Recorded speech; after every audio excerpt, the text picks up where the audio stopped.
Россия için her bola mühim. Birden Россия партиясының Нурлат җирле бүлекчәсе гамәлгә ашыручы 21 проектның берсе. Бүгенге чара исә социаль ятимлекне бетерүгә юнәлтелде. Реализуя вот этот партийный проект, Россия важен каждый.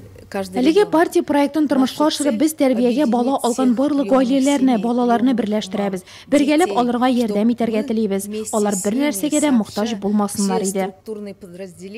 Нурлатның 68 әти-әнисе гаиләләренә бала алып, аңа күңел җылысын бирүне кирәк дип тапкан. Районда тәрбиягә алган гаиләләр клубы уңышлы эшләп килә. Ләкин бу төркем хатын-кызларның башкаларга караганда төрле службаларга сораулары күбрәк. Бүген алар шуларны белгечләргә җиткерә алды. Районның баш педиатры, опека һәм попечительлек бүлеге җитәкчесе, психолог һәм башкалар килүчеләрне иң яхшы әни булу серләренә төшендерде. Конечно, это мероприятие очень даже понравилось. Бу чара миңа бик ошады. Мин берсен дә калдырырга тырышмыйм. Опека бүлеге сабантуйлар уздырганда да катнашам. Мондый чаралар без әти-әниләрне дә, балаларны да берләштерә. Без биредә киңәшләшәбез, бер-беребезгә ярдәм итәбез, проблемаларны чишәбез.